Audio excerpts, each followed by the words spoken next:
idea is that in the free will debate, those were thought to be somehow distinct from free will as a capacity itself. It was more like free will was a condition to be possible, right? But I think what Strawson is saying is it's not actually separable. It's actually constitutive of our notion of free will.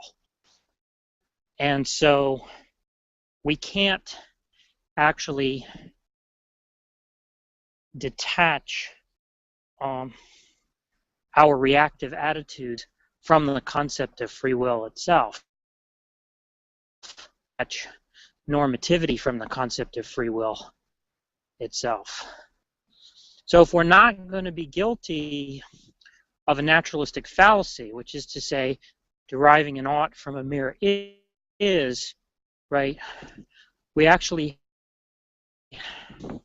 have to start from our normative practices.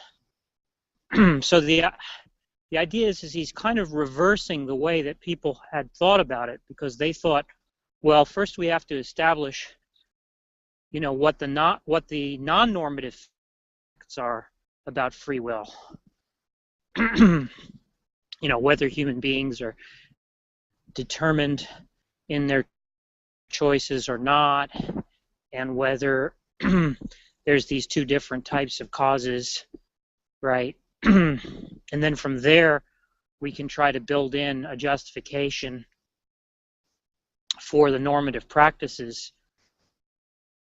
But the point is that would be to commit a naturalistic fallacy,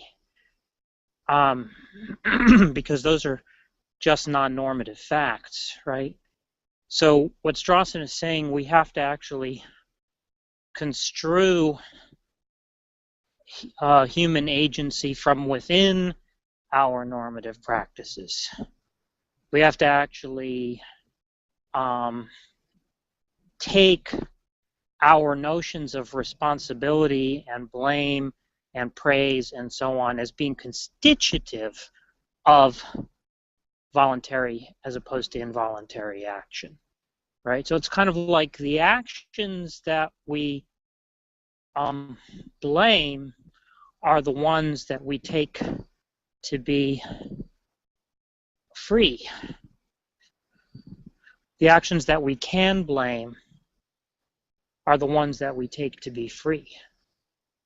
So in other words, if somebody said, what justifies this attitude of blame, right? We could only justify it by appealing to another normative fact. We can't justify it by appealing to a non-normative fact. Now, on Bilgrami's view, he's saying that beliefs and desires are precisely these non-normative facts. Authority and transparency, he's saying those are sort of the constitutive conditions of self-knowledge.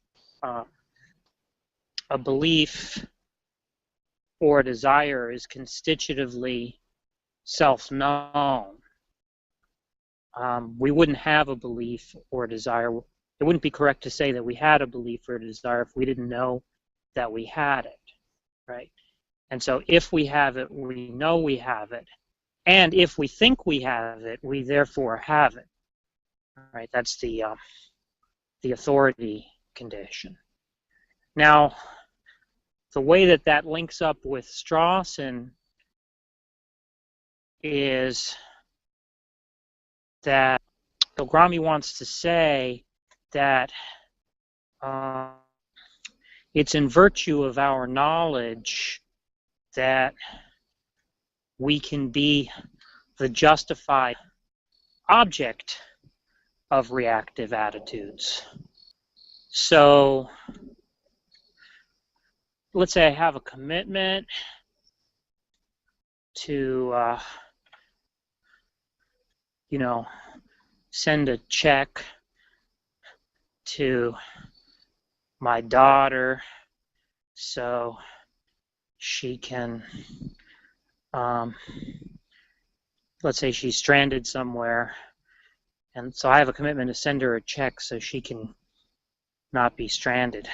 She can use the money to get out from where she's stranded, right? And I have to do that by 3 o'clock this afternoon, right? So we're going to want to say that if I fail to do that, knowing the consequences, that I would be a justified target of blame. But it's in virtue of the fact that I know the consequences, right, that I am a justified target. And so he wants to say that agency is constituted by the fact that the intentional states we have are the potential target of a justified reactive attitude. And that's how we distinguish between coercive and non-coercive, right? We don't distinguish between coercive and non-coercive by trying to discover some description, some non-normative description of our behavior that's external to our normative practices. We actually make that distinction from within our normative practices with no justification for it outside of our normative practices. It's constitutive of the way we understand an action to be voluntary as opposed to coerced, that we think that it can be the justified target of reactive attitudes. That's how we distinguish between coercive and uncoercive causes. The ones that are not coercive are the ones that are not the justified target of our reactive attitudes. Is he going so far as to say that we look at our reactive attitudes and based on what they are, we decide whether or not the person's been coerced? The point is that there are conditions which, if we learned about them, we would say, oh, well, this person didn't really know about this potential consequence, right? And he didn't even have a responsibility to know about it. Well, if he had a brain tumor or something like that, he could know about it and not be able to help himself anyway. We still wouldn't blame him. That would be an excusing consequence as well. But I'm just saying that if for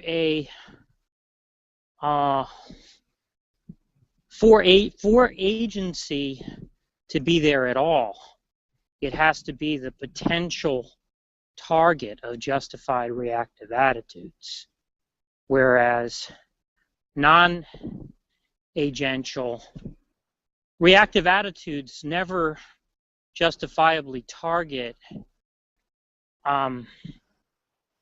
mere behavior alone, right? Which is to say mere dispositions.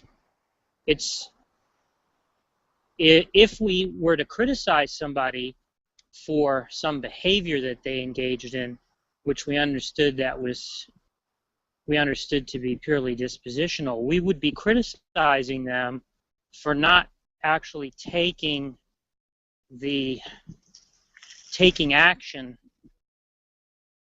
to prevent that disposition, right? Let's say with an assumption, for example, let's say with an assumption that such a disposition was likely to be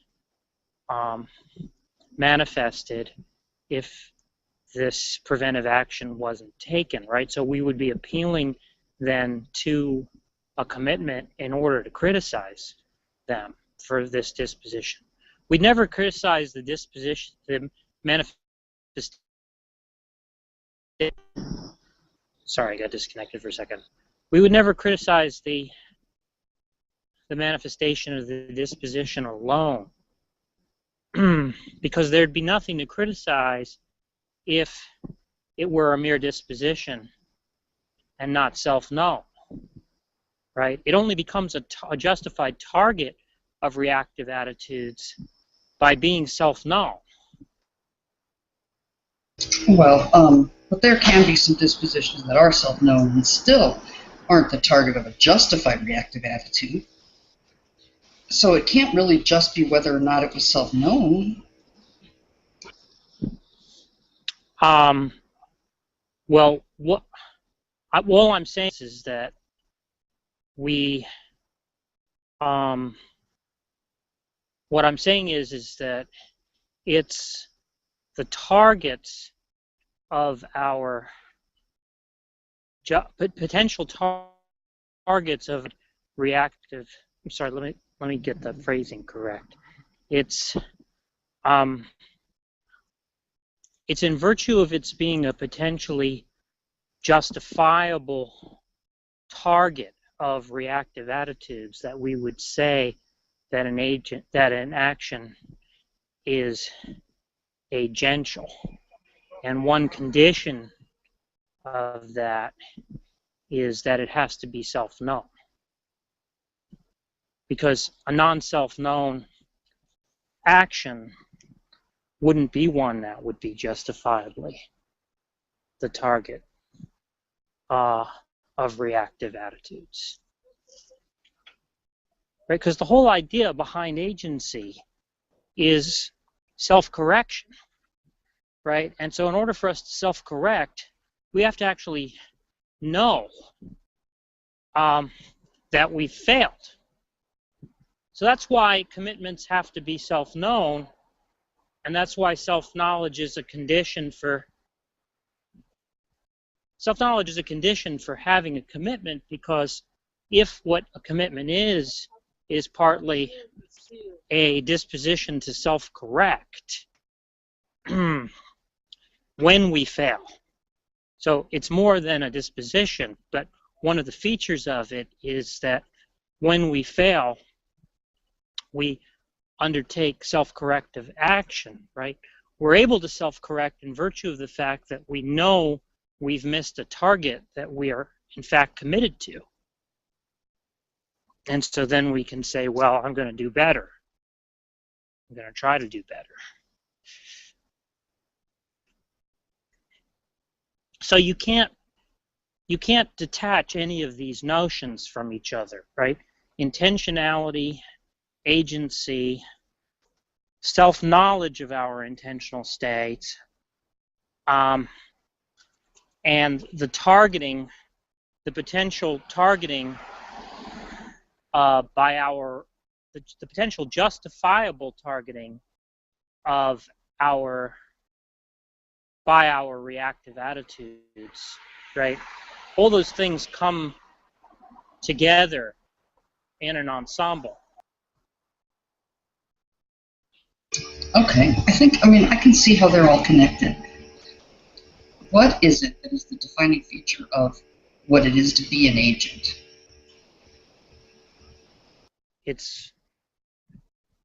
An agent is a being that has beliefs and desires, and its beliefs and desires can potentially explain its actions, right? And in virtue of explaining its actions, can become the justifiable target of reactive attitudes. An agent, in virtue of having beliefs and desires, knows that he has beliefs and desires. Those beliefs and desires, that's constitutive of having beliefs and desires, is that they're self-known. And an agent, in virtue of having beliefs and desires, has commitments, and what commitments are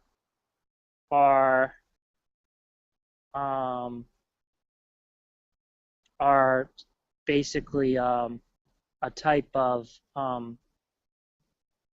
they're a kind of causal mental state that either cause an action, or if they fail to cause the action, will, when criticized, cause one to undertake self-corrective action. So self-correction is built into the possibility of agency, as is failure. You need to have, in order for there to be agency, there has to be the capacity for self-correction, and there has to be the capacity for failure. So all those elements go into understanding what an agent is. Do you think that we can classify some beliefs as dispositions, or do you think all beliefs and all desires must not be dispositions? Well, what this picture has to offer an account of in order to be plausible is what are taken to be unconscious beliefs and desires. Because that's a notion, that's a notion that,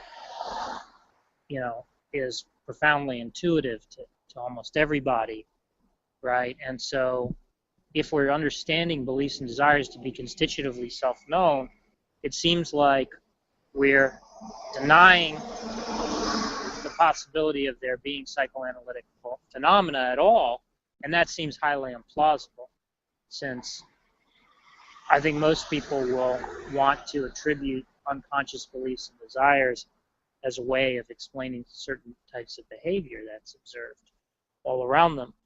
So,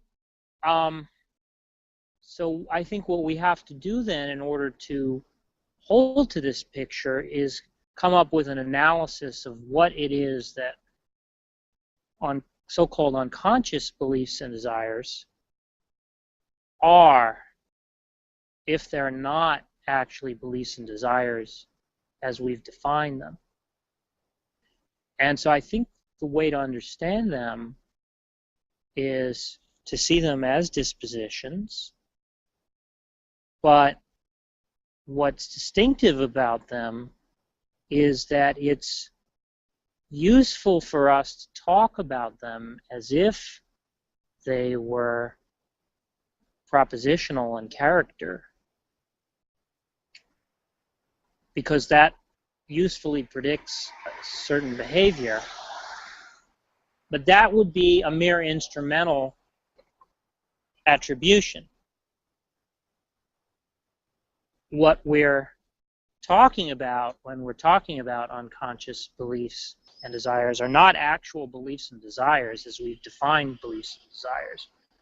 We're talking about what must ultimately be dispositions, but given our ignorance of the physical or natural facts that explain that behavior, explain those dispositions. In other words, what constitutes the basis of those dispositions. Given our ignorance of those facts, we talk about them as if they were propositional, because that usefully predicts our experience, which is to say, it gives us reliable expectations about how a person is going to behave when we instrumentally attribute these unconscious beliefs and desires to them. But in fact, what we're really doing is pointing to a disposition, the nature of which we're ignorant of. And so we're just finding a useful kind of vocabulary and a useful set of concepts to instrumentally attribute to them to predict their behavior. It's very interesting. So I'm trying to think about, some sort of practical application that happens frequently. I'm thinking, for example, of, and this comes up a lot in like counseling psychology, Mm-hmm. denial. Mm-hmm. Is it right to say that the thing that we're calling the person is denying or, suppressing or whatever?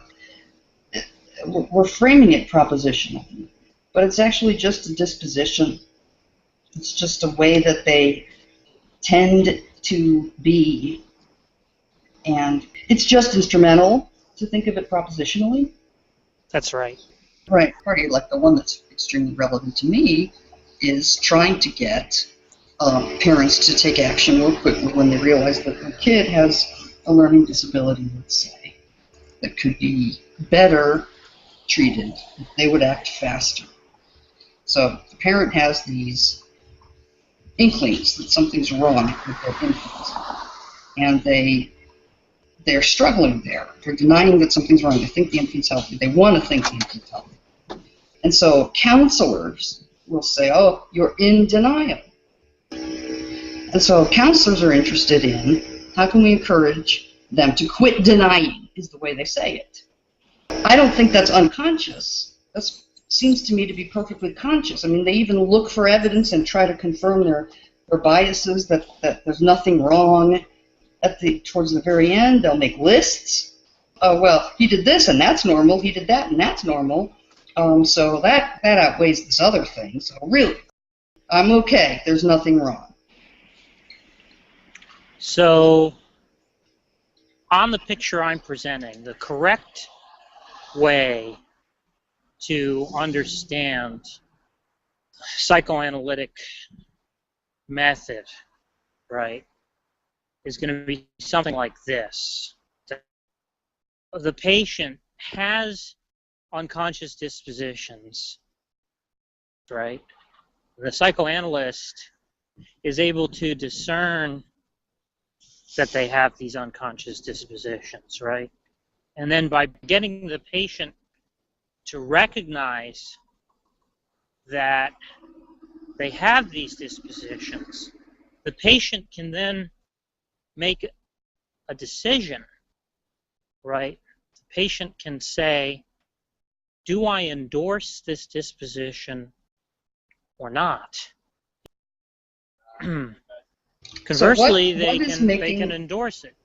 They can say, I didn't know that I was like this, but I'm glad I am this way. Sure, right. Right. Yeah. So what is making the distinction then between, what makes us call it a disposition? What is that hinging on? It's because it can't be whether or not it's unconscious, because people will talk outright about it. It's not like they're unaware. It's not Freudian unawareness. They're fully aware, they talk about it, they'll say, am I in a state of denial? And things like that. So how is that dispositional as opposed to propositional? What I'm saying is that dispositions can either be known or can either be self-known or not, right? So I can know that I have an urge to smoke. I have a constant urge to smoke that I'm fighting, right? I can know all about that disposition, but it's still a disposition because it's not a commitment that I have. Conversely, I could have dispositions that I don't know that I have that explain a lot of my behavior, right, that I'm completely unaware of.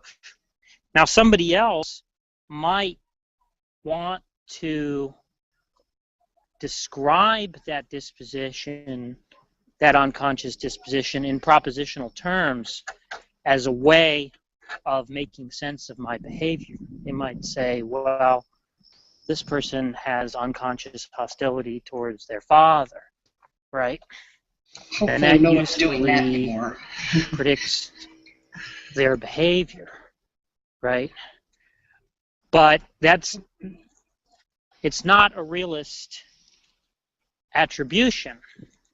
It can't be a realist attribution if it's genuinely unconscious, because if it's genuinely unconscious, it can't be a commitment that the person has, right?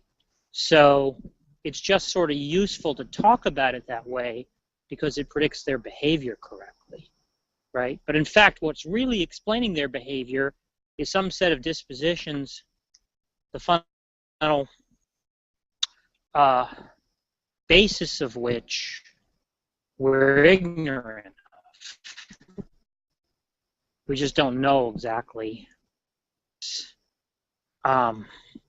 So in our ignorance, all we have recourse to are these kinds of instrumental attributions of propositional states that are in fact not really propositional at all.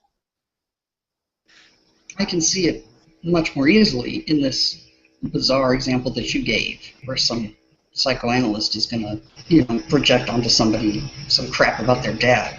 It's much easier to see it that way, and that they're using that to explain it instrumentally, even though really it's just some disposition, the causes of which we don't know. And there's a paper on psychoanalysis by Bilgrami that I can give you if I haven't already. But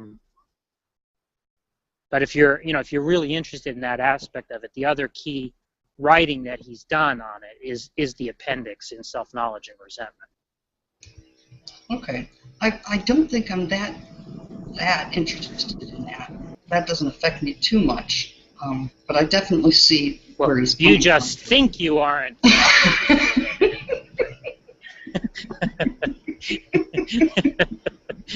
But I am really interested in, in the agency thing and this idea about commitment and of course this idea that mind can't be reduced to brain, that's just kind of a crock. And so I resisted to that. And so that's what I'm looking for. Real good arguments that can help me overcome my disposition that mind's got to be brain. So this is really interesting in that respect, and that's what I'm looking for. So what he's saying in his T&A is... You brought up T&A when your camera is off.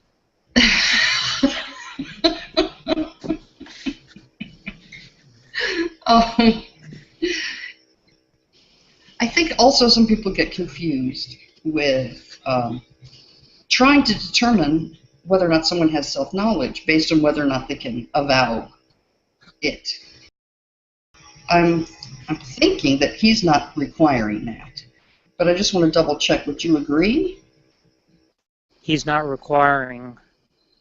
He's not. What? He's not that an agent needs to be able to verbalize or express that they know that they have a desire. Oh.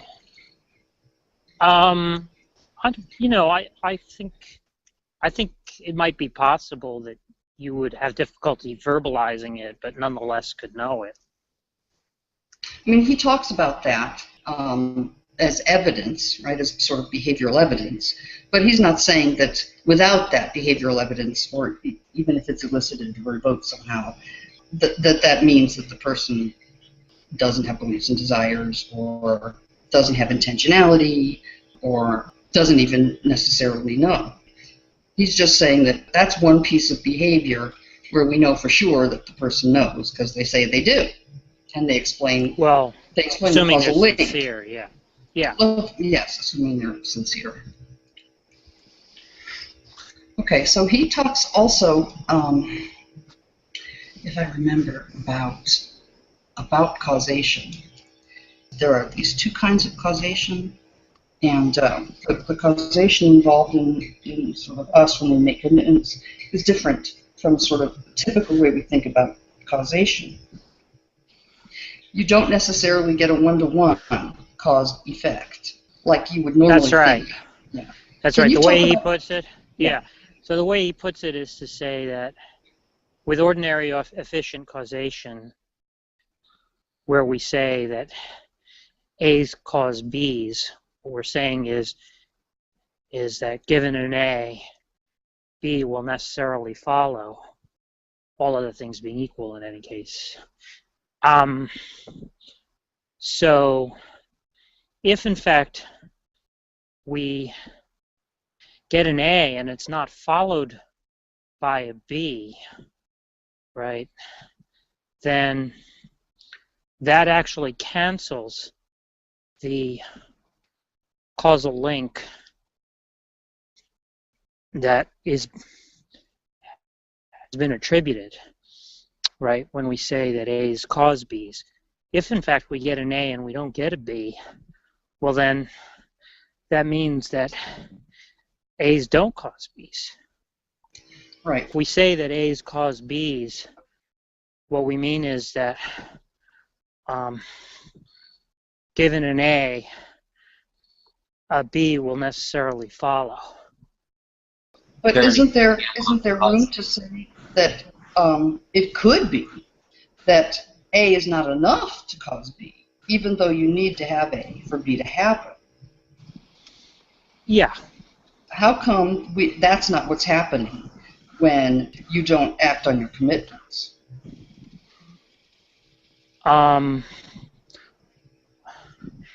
Well, the idea is that what's distinctive about commitments is that, as in the case of ordinary efficient causes, in principle at least, we can do what's called ex ante specify the failure conditions. Ex ante? Okay, what does that mean? Yeah, ex ante. So we can sort of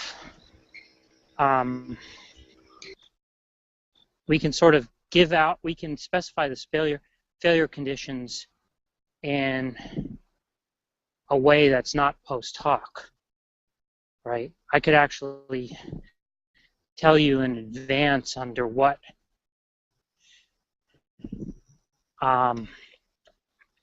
the causal link would be, all the causal conditions would not be met, right? I can specify the conditions that would cancel the expected outcome by those beforehand.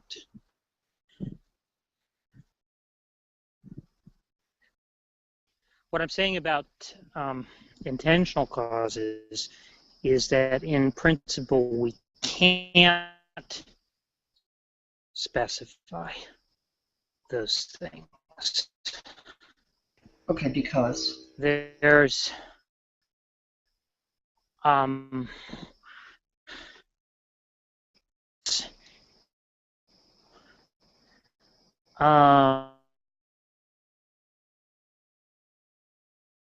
and there's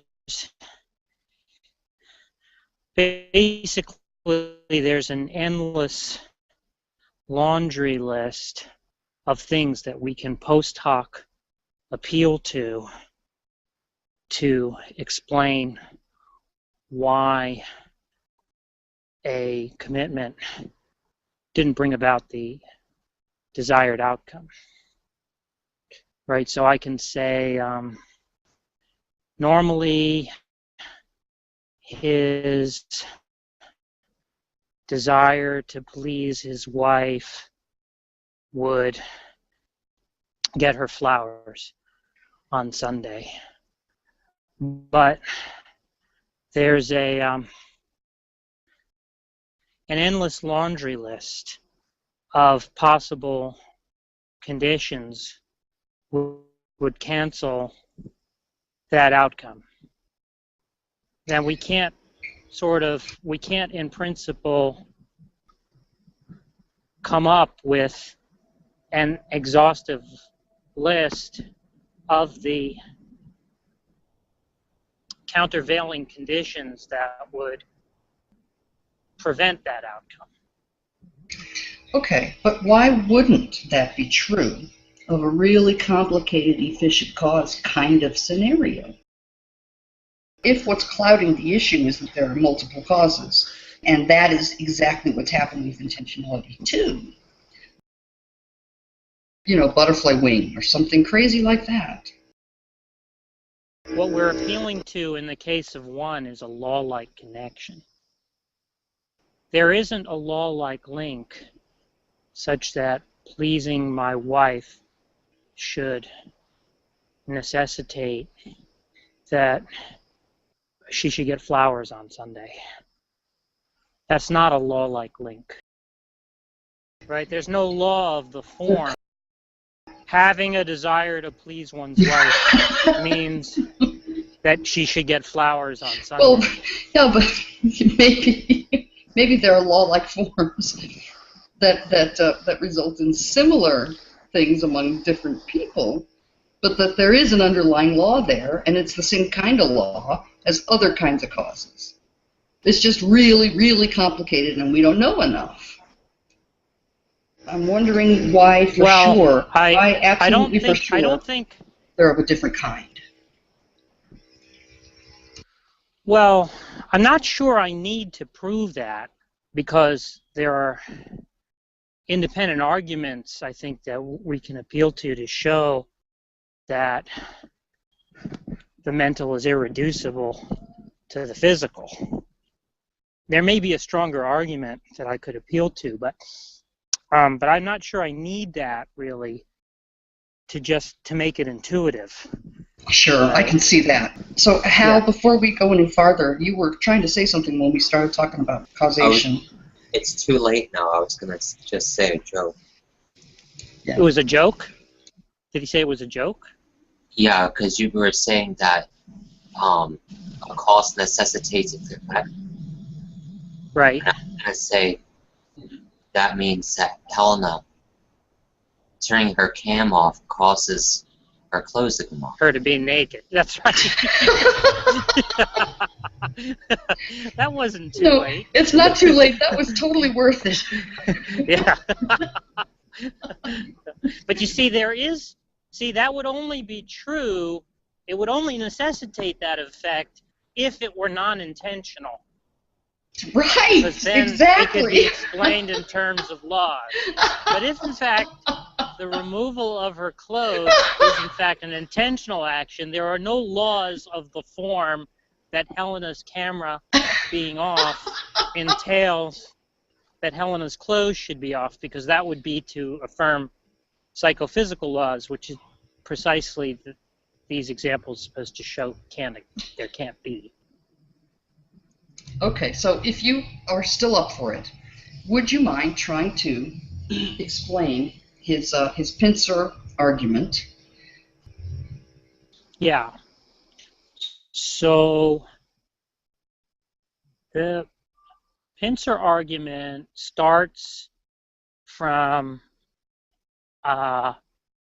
understanding the identity claim between an intentional state and a disposition to be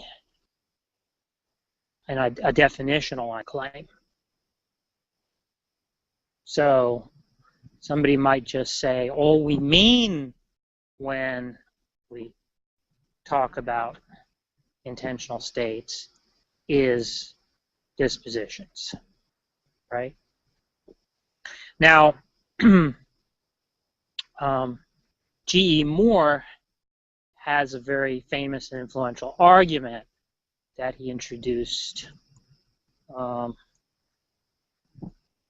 in metaethics. The argument was that the good, Moore was saying that the good couldn't be definitionally identical, or just to say conceptually identical, to what he called a natural property. But I think it might be more accurate to use the term non-normative property, because the targets of his attack were things like construals of the good as being things like pleasure or aggregate utility. Make the argument that in fact pleasure and aggregate utility are not actually natural facts, and so naturalistic fallacy seemingly in identifying the two, right? So I think it might be more accurate to say where Moore uses the term natural to use the term non-normative, right? So his target was accounts of the good like the utilitarian notion that were prevalent at that time, that we could say that all we mean by the good, right, is something like aggregate utility or something like pleasure, right? And Moore contested that the good could be a predicate of that kind because he contested it by appeal to an argument called the open question argument. And the idea was,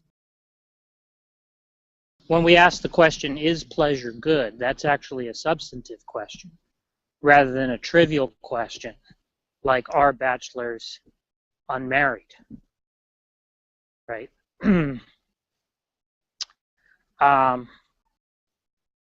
When we say a bachelor is unmarried, that's what's called an analytic claim, an analytic identity. And the thing about analytic identities is that you don't need to know any facts about the world to know that they're true. So if I'm in possession of the concept of a bachelor, I'm in possession of the concept of unmarried. Because if I weren't, I wouldn't know what a bachelor was, right? So when I say a bachelor is unmarried, I'm making a mere analytic claim. So it's a trivial question.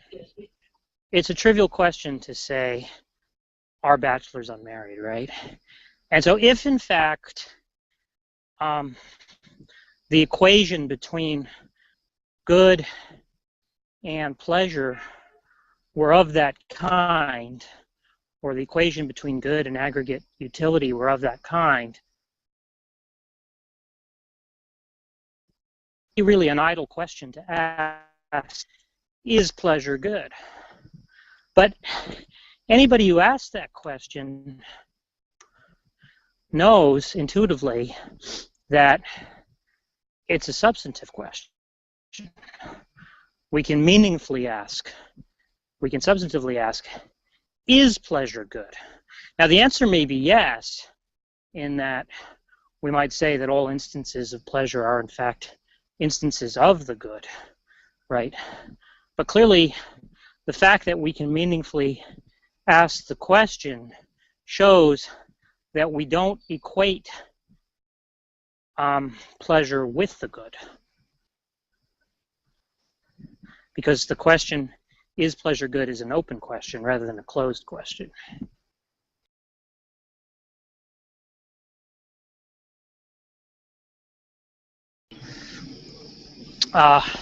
So is that part clear so far?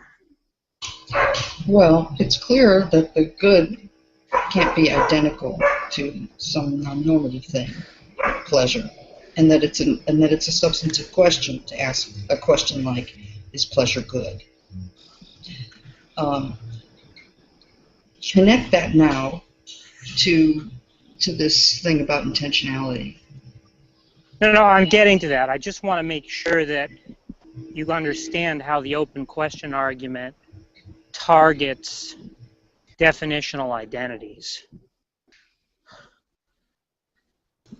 You can't just do that. You can't just equate good like that, because it's not the same kind of thing as bachelors and unmarried. Right.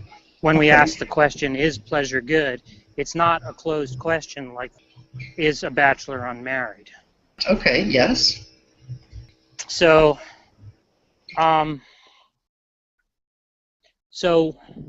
The Moorean arm of the pincer argument is supposed to target a similar claim, right, which is that it's just definitionally true that what we mean by an intentional state is that what we mean by intentional state is a disposition. Do you think you might be able to conjure up a particular example and to show how asking that question is actually substantive? Well, if I say Lois Lane is a redhead, that's clearly a substantive question, right? I mean, if I... I'm just trying to fill in an example for disposition versus desire.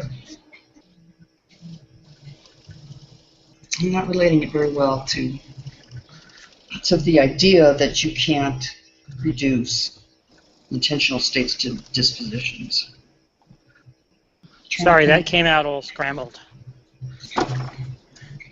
Like my lag suddenly got bad, and I didn't catch any of that. So there's a real concrete example that you used. You talked about asking the question, is pleasure good? Really illustrates how that question is actually substantive. So it can't be an equivalence of the same kind as a definitional one. So I'm trying to think of a specific example that entails dispositions versus intentional states that would make that really obvious.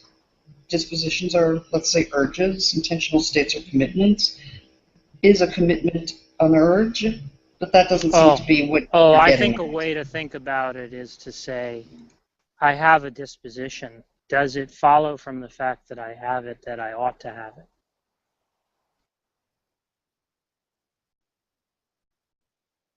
Okay, so that's his first point, or that's the first, what are you calling it, arm of a pincer? Yeah. Okay. So then another person, the person who wants to resist that, wants to say, no, it's just a disposition. There's nothing necessarily unique or special about it. The way they resist it is by claiming that the kind of identity claim they're making is not an analytic identity, but a synthetic identity. Well, what's wrong with that? That seems pretty... I have an urge to agree. You have to look at the particular emotion and decide if it's a disposition or not. So that's why he brings in a Fregean argument to show that it can't be a synthetic identity either. You may recall Frege puzzles, where Frege postulates what are called senses as a way of solving these puzzles. So the basic idea is that if we thought that all there was to meaning was reference or denotation, then it would follow that when we say Clark Kent is not Superman, we're guilty of a contradiction. If in fact Clark Kent is Superman, right? What we're saying when we say Clark Kent is not Superman is not merely something that is a false description, but we're actually being irrational to deny that identity. It's not possible. So normally we would say that a person could fail to know, right, that Superman was Clark Kent. Right. What's wrong is that the person just doesn't know that piece of information. Exactly. It's not that they're irrational. If all there was to meaning was reference or denotation, then a person who said Superman was not Clark Kent, assuming that Superman is Clark Kent, right? A person who denied that must be irrational. Well, Right. clearly we understand intuitively that that doesn't have to be an instance of irrationality. That can be, and more likely is, an instance of ignorance of some worldly fact. To resolve that puzzle, we have to postulate something over and above reference to account for that distinction. And what Frege postulated were senses. Senses are, the way he understood them was as the mode of presentation of an object, right? So there's an object out there, but over and above the object is a way, it might be thought of as something like an aspect, right? So, All right. So how that's is that? to say, Now, how is that related to the pushback that he's anticipating? That someone's going to say, well, no, you have to be empirical about it. You have to look at each individual desire to decide if it's a disposition or not. right. Let's understand what has changed. The classical Moorean argument was targeted at a definitional identity between the good and some non-normative notion such as pleasure or aggregate utility. Bilgrami has adapted that argument to a definitional equivalence between, to a putative definitional equivalence between an intentional state and a disposition. Now, the way that naturalists resisted the typical way in which naturalists resisted the Moorean open question argument against analytic identities between the good and unnatural property was to deny that the identity was in fact an analytic identity. So they just want to say that the good and pleasure, that identity, is a worldly fact, not a conceptual truth, right? It's not something that we know just by knowing the meaning of the word good, that we know that it's pleasure, right? Right, and that seems like a reasonable objection to me, right? The world. That's what? That seems like a reasonable objection. Right. So to get around the Moorean open question argument, the next move in the dialectic that the naturalist can make is to deny that it's an analytic identity, but instead assert that it's a synthetic identity. Right. And now you're going to say why that can't be right, is what I'm assuming is going to happen next. Well, there's a dilemma that Bilgrami wants to pose to the proponent of the synthetic identity. And the dilemma is to say,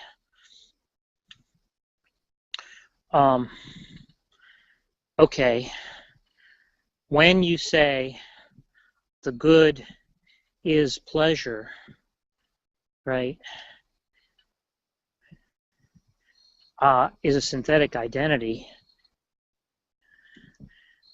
what you mean by good is either a natural or a non-natural property, which is to say that the sense of good is going to be picking out either a natural or a non-natural property.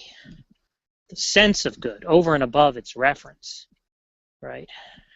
So the question he wants to ask is the sense of good, when you say the good is pleasure, is the sense of good a picking out a non-natural property or a natural property, right? Now, if they say that the good is picking out a non-natural property, then they've given up on naturalism. Because they're saying that what the good means is something non-natural. Right, but if they say, no, of course it's natural, then what? How are they stuck? Well, then the problem is that they're asserting a definitional identity, and we can then run the Moorean arm of the pincer on them and say, well, if the sense of the good were analytically identical to some non-natural property, it wouldn't be a meaningful question to ask, is it identical to some natural property, when clearly it is. So they, again, have to affirm that the identity in question is a synthetic rather than an analytic one in order to resist the Moorean objection. But then the Fregean arm of the pincer comes down again. That's basically how the Moore-Frege pincer argument works. But I think there are other ways to sort of show what Bilgrami is getting at that are maybe more intuitive than using that argument. And I think we can actually that the good with any non-tactics, if you'd like me to try and do that. That the good can't what? Can't be synthetically identical to some non-normative property. I think I can give you sort of more intuitive examples that would show the problem, if you'd like me to. Yeah, but I mean, after you do that, we're going to have to make an analogy, right? We're going to have to say, and it's the same thing with respect to dispositions and intentional states. Yes, yes. So maybe we could skip.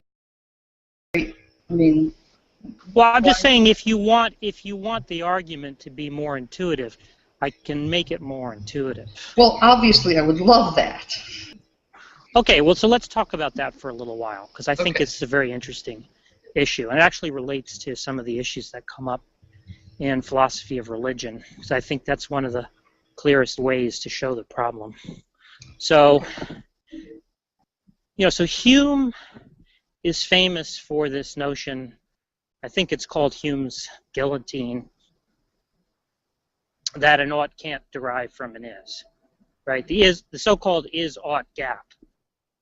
So all he's claiming there, he has a classic discussion of how you can't derive from an ought from an is. And basically he's just sort of saying that it would always be fallacious to have a sequence of reasoning where you had strictly non-normative facts and they entailed some ought, right?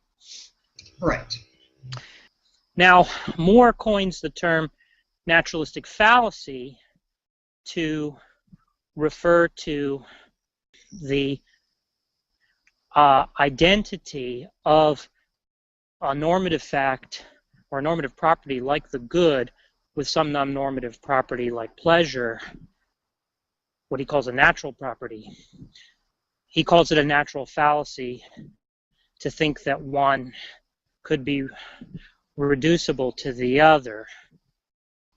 So to say the good is pleasure is to commit a naturalistic fallacy. And so I think that once we look at it that way, we can see that the naturalistic fallacy is really the same thing as the is-ought gap or Hume's guillotine or whatever. The They're same. just really the same issue. Right. Now, Yes. interestingly, I think that this was very clearly posed by Plato in the dialogue Euthyphro, in the famous Euthyphro dilemma. So the idea there is that for God to be good, for that to be a substantive claim, there can't be a definitional equivalence between the good and God, or God's nature. Because otherwise, saying God is good would be vacuous. Because it would be like saying my dog is dog-like. I would just be saying that God is godly when I said Right. God was good, right? Yeah, that makes sense, yes. And so for that reason, so the Euthyphro dilemma is basically the idea that what the modern way it's usually posed is something like, are God's commands good in virtue of the fact that he commanded them, or in virtue of the fact that they conform to some independent standard of goodness?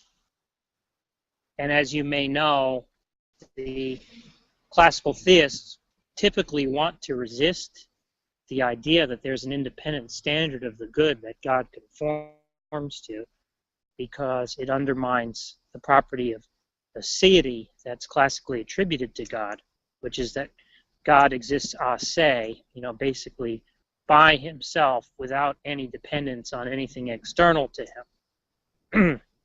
So if there was an external standard of the good that God was beholden to, he wouldn't exist a se. His Yes. property of aseity would be compromised, right? Right, yes. But the alternative is often taken to be an unsatisfactory one, because if we say that God's commands are good in virtue of his commanding them, then it just seems like,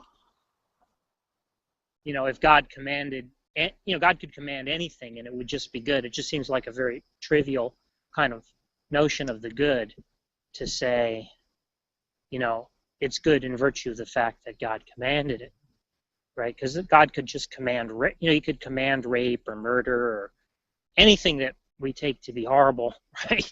And we would just say, oh, well, by definition, it's good, right? Yes, right.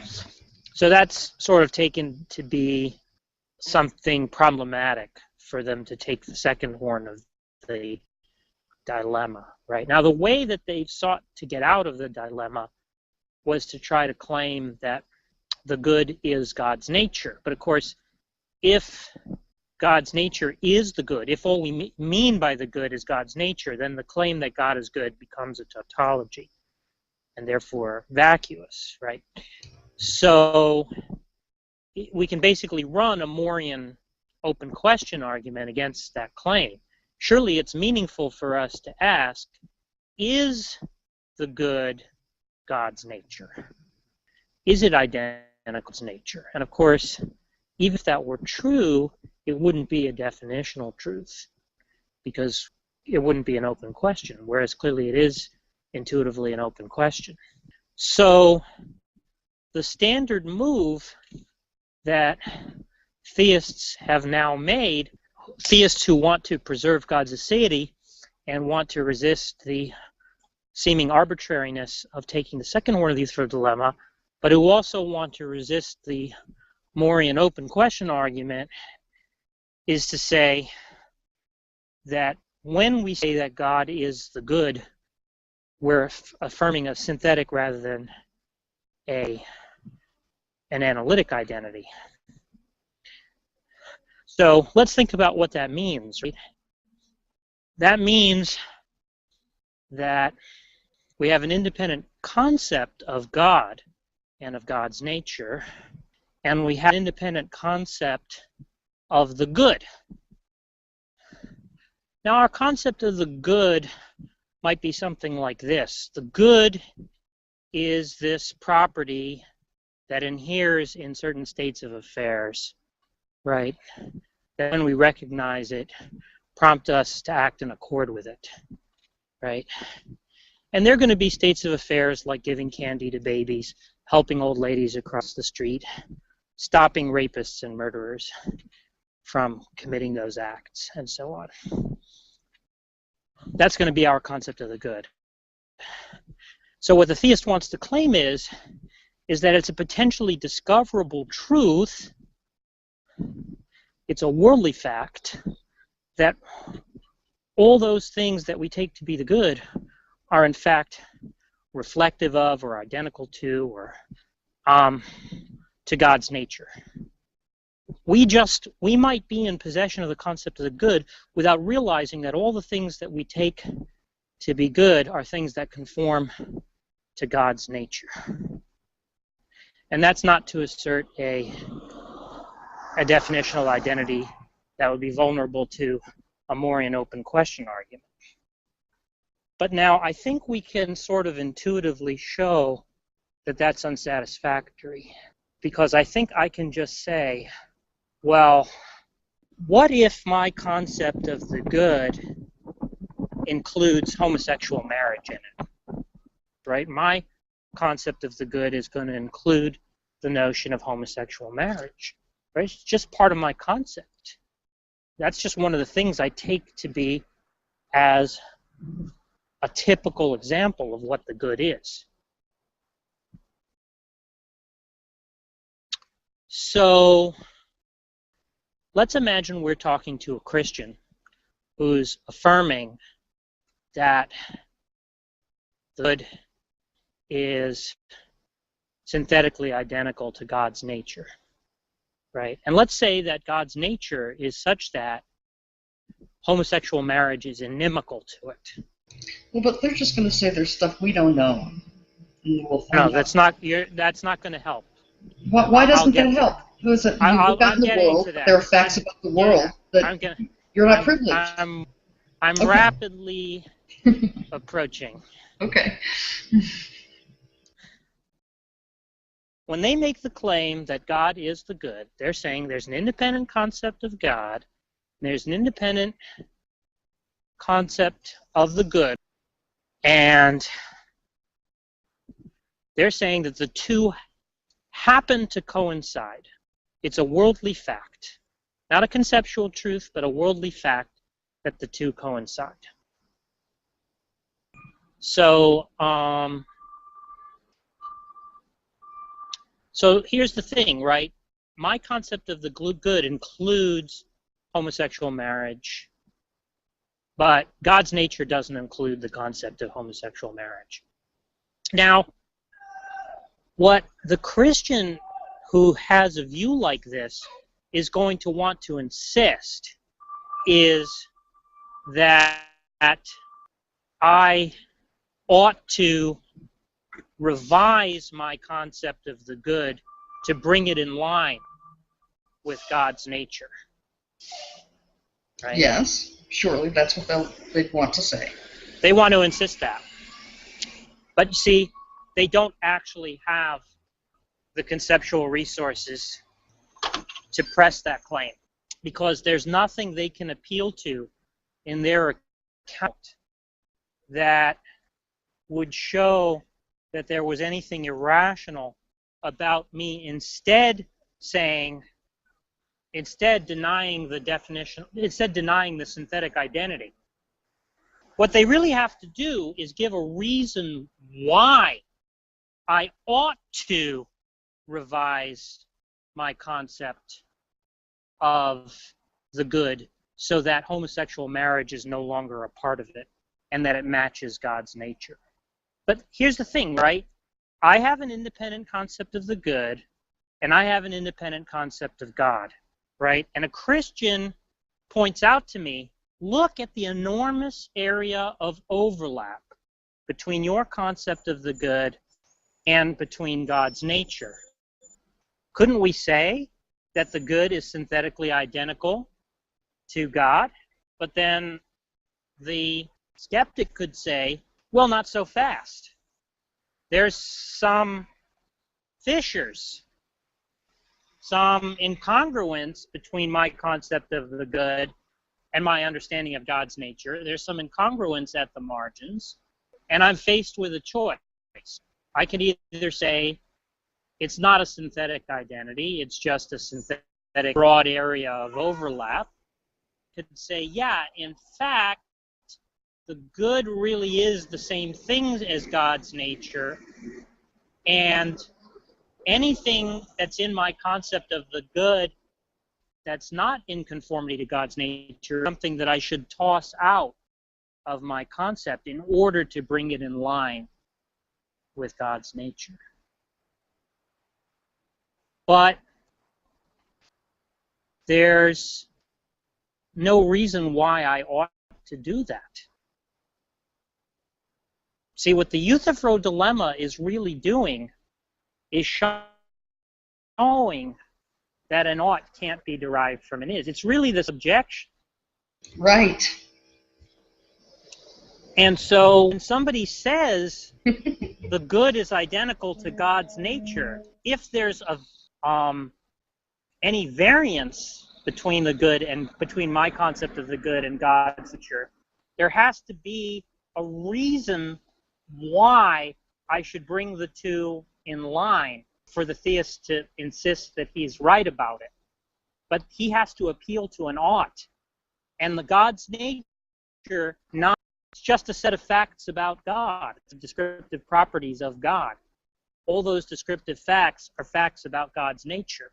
But none of those things entail that I ought to be in conformity to God's nature.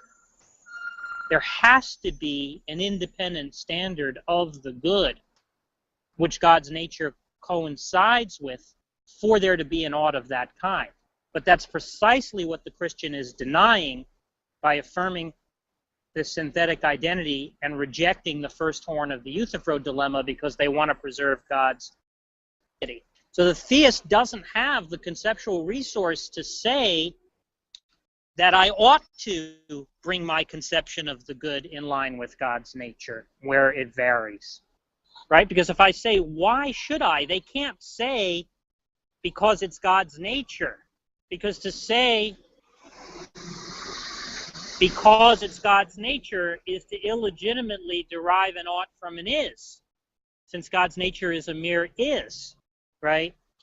But then if they want to say that the reason why I ought to get rid of homosexual marriage from my concept of the good is because it's only heterosexual marriage good, they can't appeal to God's nature to settle that fact. They have to appeal to an independent standard of the good to show me that I'm wrong. But if they do that, they've then given up on aseity and affirmed the first horn of the Euthyphro dilemma.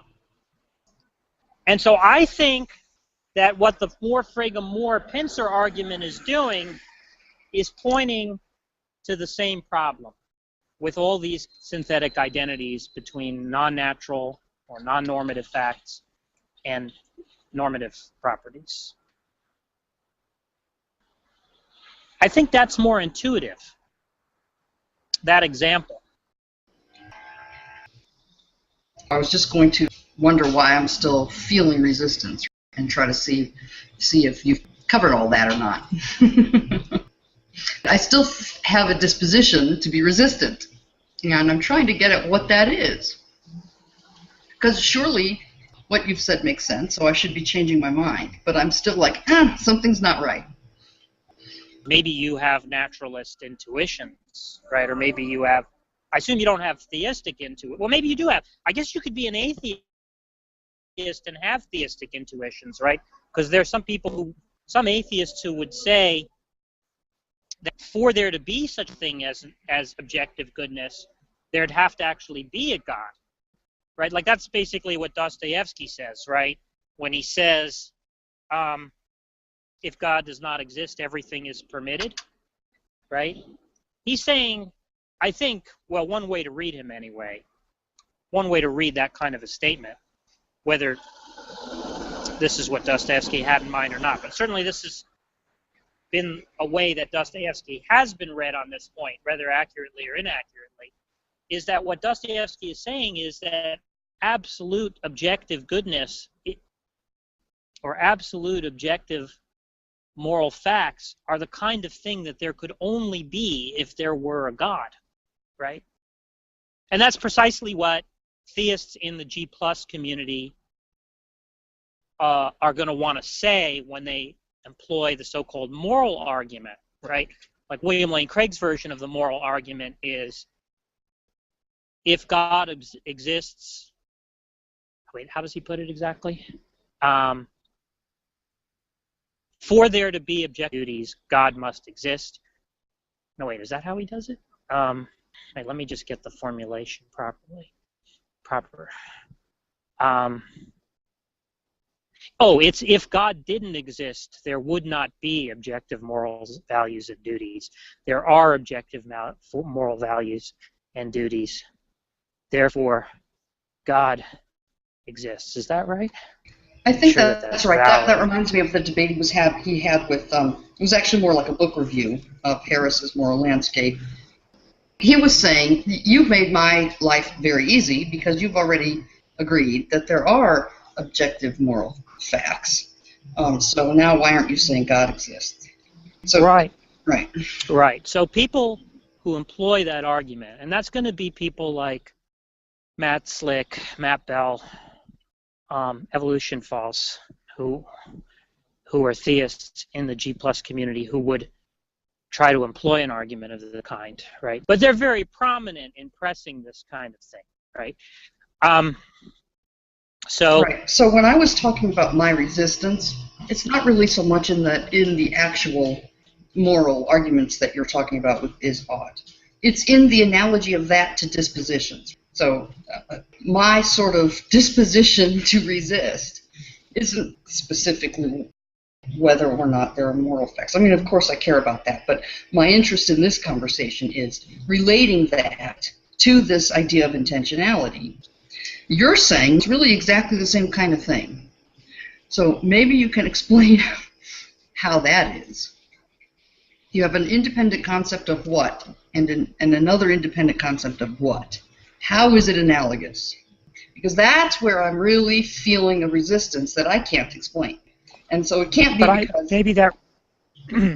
Go on. Maybe that resistance is just a prejudice towards naturalism. It should be erased by now. So there's something that's still... Well, I think that there's a basis for which resistance has a certain degree of justification, because I think we might say, well, we can sort of make sense of naturalistic facts, right? We have extremely successful program of the sciences. We have the scientific method. We can appeal to laws, right? There's procedures by which to confirm and discontinuation of entities of this kind. All these things, right? And we're really positing something that prima facie doesn't fit into our world picture very easily, and which seem to raise a lot of problems about what the relationship is between the two, right? These non-natural facts and the natural facts studied by the sciences. How is it that nature, in fact, consists of both things, both types of properties, but yet nature is not really fundamentally disunified? This is not one of fundamental disunification. It also makes me think, well, then what? What grounds do I have to say there's no supernatural? There might as well be a supernatural then. The way I've tried to proceed dialectically is sort of show how we have to postulate these things in order to make sense of very everyday concepts that would be seemingly impossible to give up, right? But see, I don't think that's the case with the supernatural. But Yeah. but See, the real I'd say question. these properties. Go I'm on. sorry. Go ahead. No, I'm just going to Go say. ahead. No, you better go since my dogs are at it.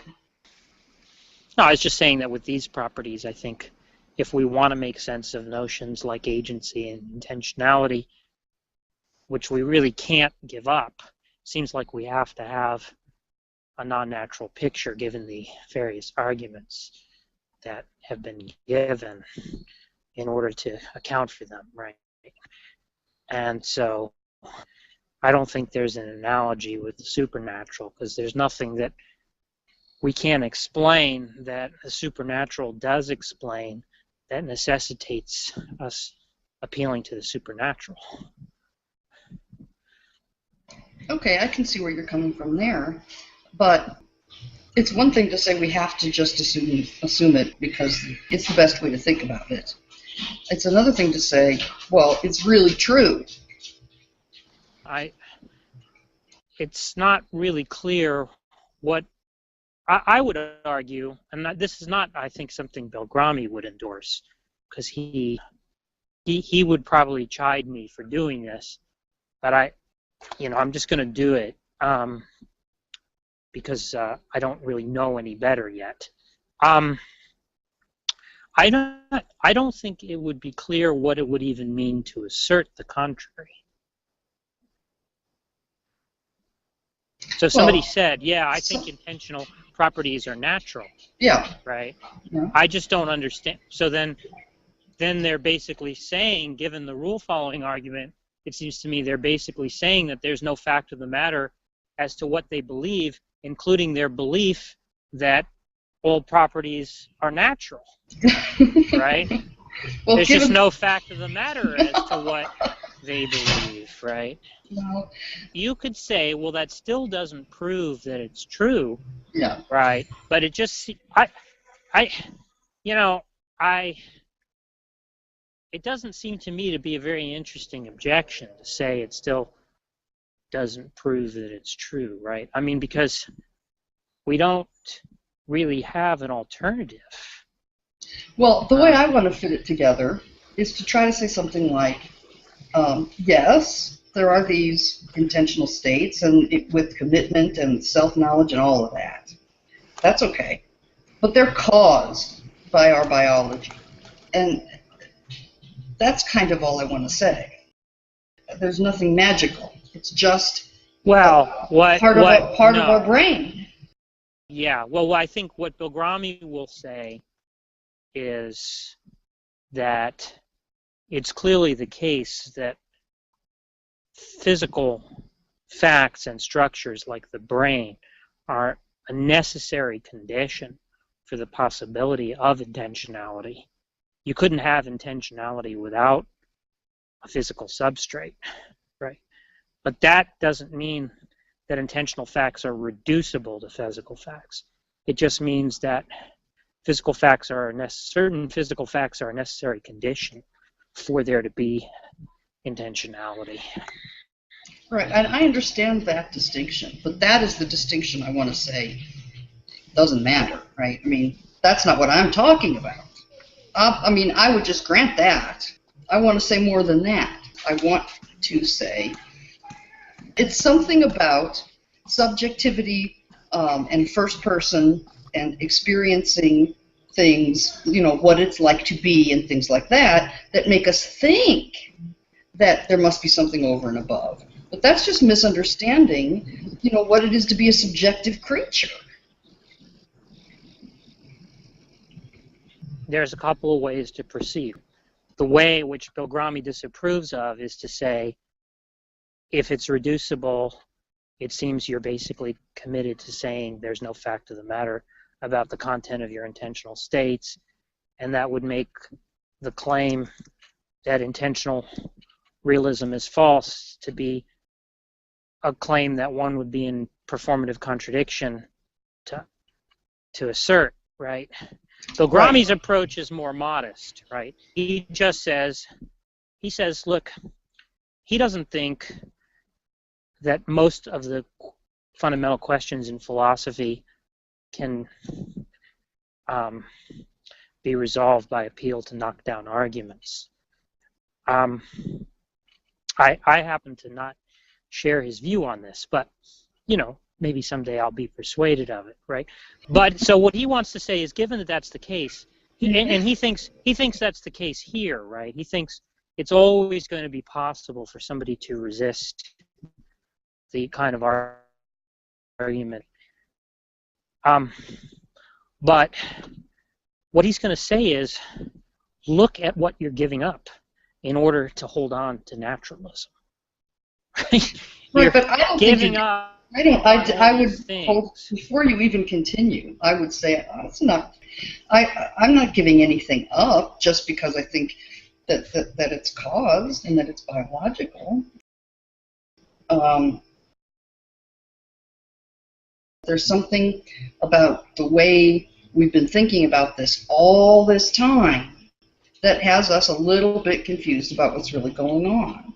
So I don't think I have to. Well, but the thing is, but it seems like all you're doing there is intuition, right?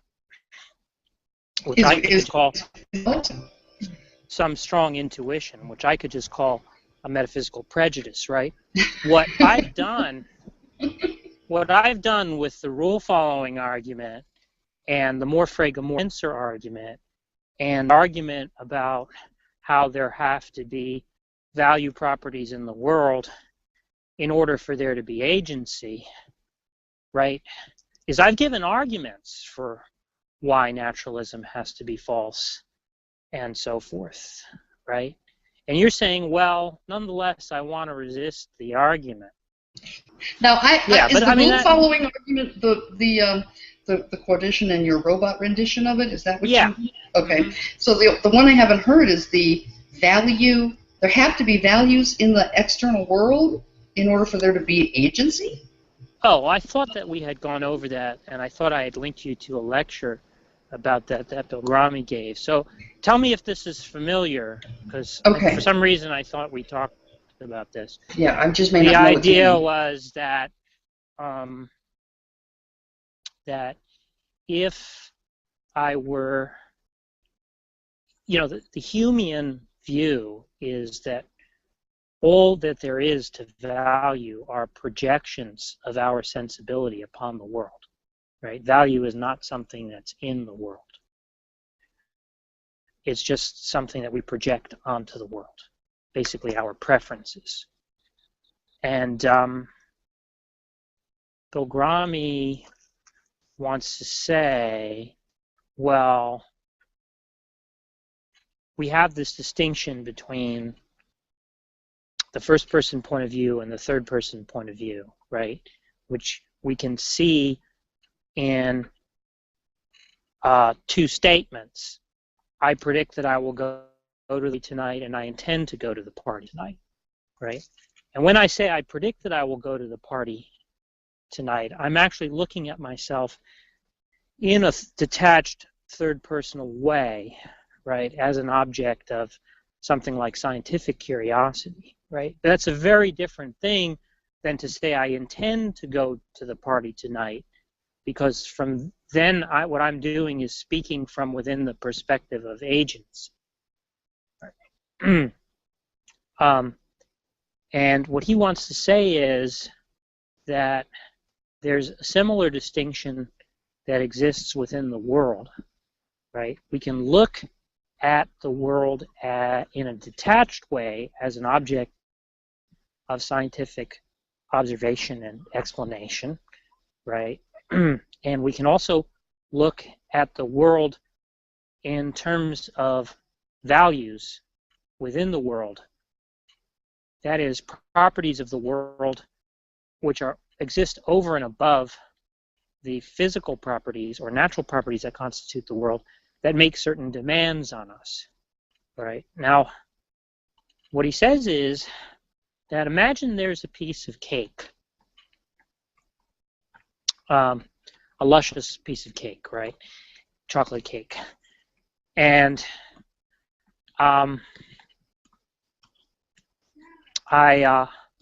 it can't be the case that my relationship to my own desires is such that all I can say is the cake is desired by me, right?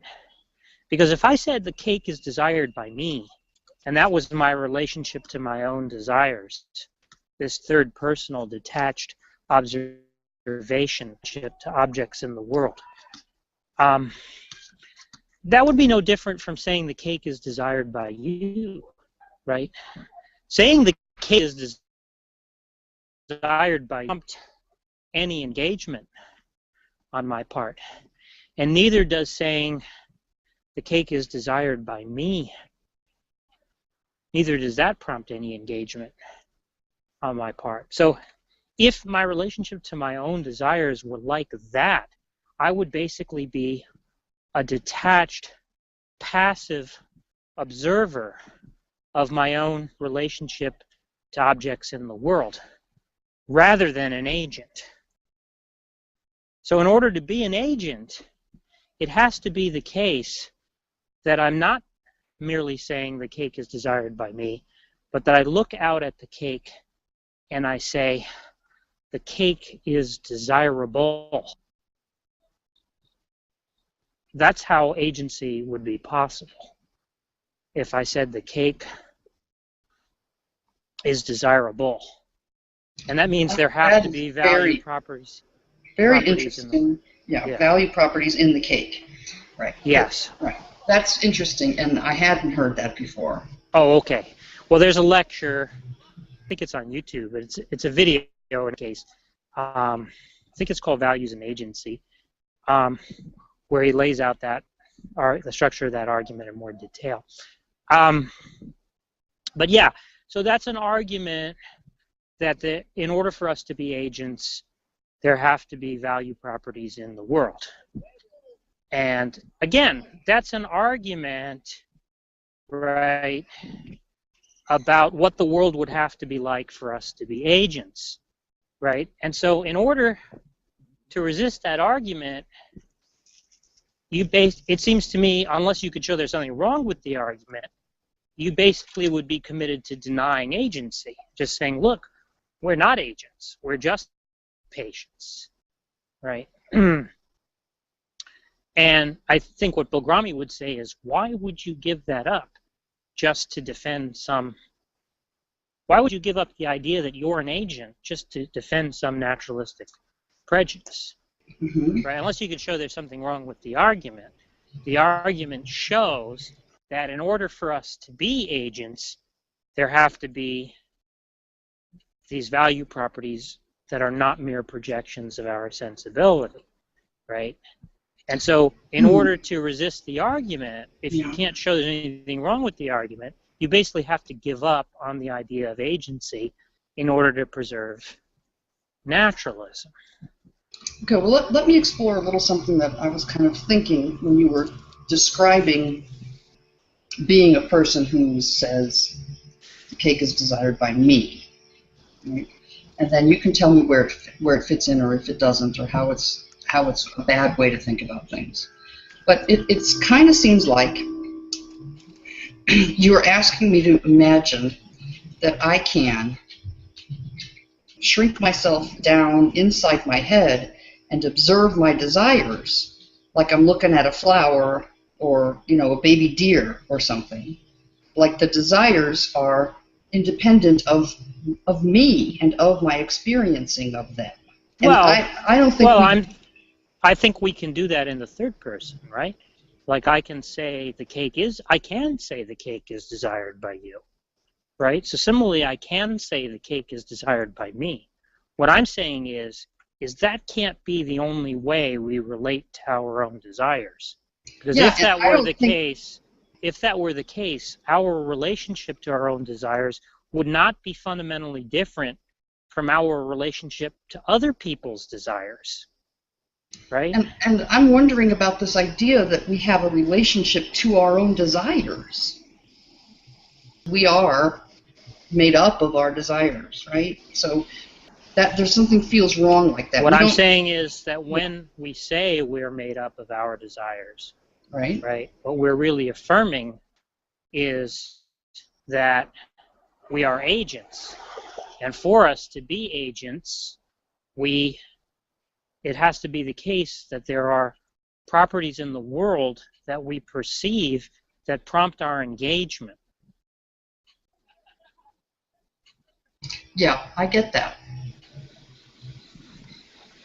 So how come the property that prompts my engagement with the chocolate cake isn't something like it's chocolate?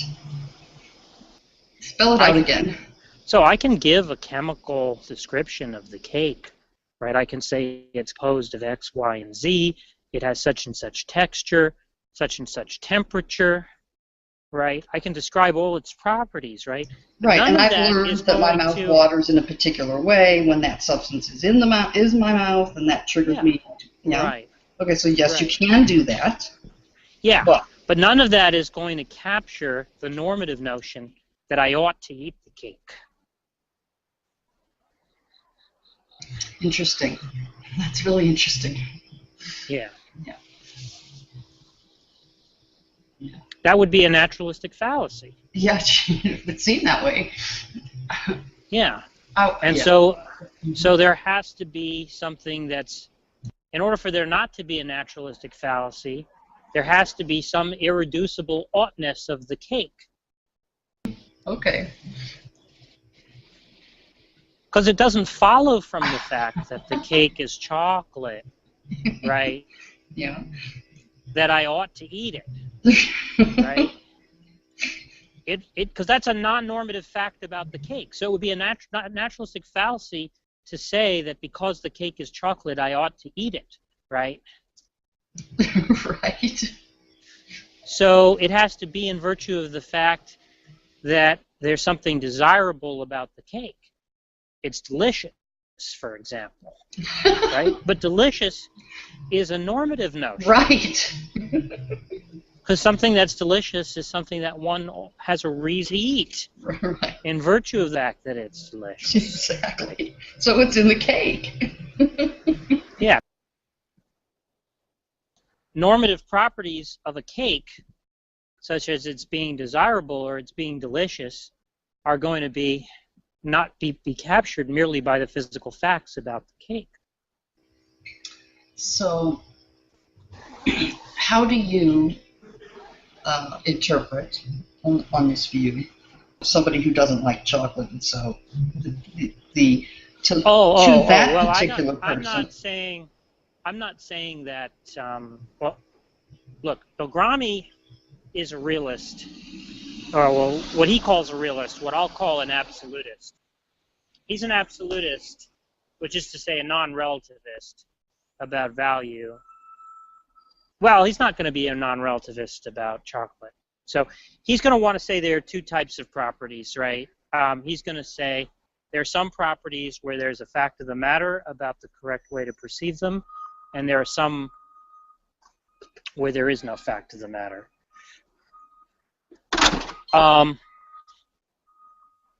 So in the case, he's going to want to say, in the case of rape, if somebody perceives rape okay, they're just misperceiving it, right? Whereas in the case of chocolate, there's just different ways to perceive it. Some people will consider it desirable, some people will consider it undesirable, and neither will be mistaken. So what about the rape makes it different? Maybe it's just a matter of degree. Well, he doesn't offer an argument, right? He just declared, I mean, he's writing a book now, which maybe he will offer an argument for this, right? But he doesn't offer an argument. He says that his picture is compatible with both realism, or what I would call absolutism, and relativism about value. And he's clearly a relativist about some values, because he doesn't think that everything that we perceive as a value is one which everybody else ought to perceive the same way, right? Like that it's universalizable. He thinks that he thinks that rape being wrong is something that everybody ought to understand. And if somebody doesn't understand it, they're making a mistake. They're actually perceiving the world wrongly, right? Now, I have an argument against that being possible. So this would be the part where I actually would contest his view. But that's not a position that he argues for in his published writings, at least that I know of. He just says, look, all I'm trying to show is if there's going to be agency at all, there have to be, and those can be construed as being thoroughly relativistic, or there might actually be a realist or absolutist dimension to some of those properties. But either way, there have to be these properties in order for there to be agency, and that's all he's concerned with, right? Now, if you're interested in the deeper question, or the secondary question, you know, as to why, whether it's actually coherent to say that there could be a fact of the matter as to the correct way to perceive a value property, I have a set of arguments that I would employ to show that that's not coherent. But that's not, you know, that would be taking me, that would be to, you know, be presenting my own views rather than Bilgrami's. Right. And I am interested in hearing those. But we probably should do it another time. Yeah, I'm the park closed, and I'm off the bike. All right. Well, thank you so much. All right. So you recorded? This is something you're uploading, or what? Well, so it's being recorded. It's on private, so nobody. It's can on see private. It. Okay. Nobody can see it right now. And I mean, is it all right with you if I upload it? I think yeah, it's all right. I mean, I think there were some parts where I kind of felt like I was less experienced in that part of the exposition, you know, and so I didn't feel like I did as good a job as I would have liked to have done, but that doesn't embarrass me that much. I mean, you know, I don't necessarily feel like people shouldn't watch it, but I kind of feel like it's not going to be the perfect teaching tool for that reason, you know, that like probably in the future I would want to do it again, you know. Well, if you want, I can sort of, I'm going to listen to this again anyway, and probably again and again. So we can just keep it on private as a prep, and maybe formulate kind of a better conversation that we can, you know, announce and go live with. That touches on these same issues. If you want to do that, that's okay. Well, I don't think you need to hold it back. Okay. Because there are a lot of parts I think that were very clear. I think that you don't need to be worried. Yeah. I just feel like I wish I could have explained the Strawson thing a little bit better, you know, but because I don't normally talk about that. But since you had brought it up, I felt like I ought to try to defend that part of it, you know, but that's just not a part of it I've had as much experience talking about, so I haven't figured out the best way to explain it. So I kind of felt like I didn't do full justice to that. But I think anybody who watches it and gets confused there, that isn't going to wreck the rest of it, because there are, I think, are a lot of other parts where the exposition is clear. Okay. All right, then I'll go ahead and upload it. I think it's fabulous. Oh, good. Okay. I just, you know, appreciate it and want to say thanks and stuff like that. And I will go ahead and upload it then if I have your permission. Hal, are you still there? Yeah, I'm still here. Would that be all right with you if I go ahead and upload it? Yeah, I don't care. Okay. Well, thank you so much again. And I'll talk to you guys soon, I hope. Okay. Well, feel free to come into the safe haven dressed or undressed anytime.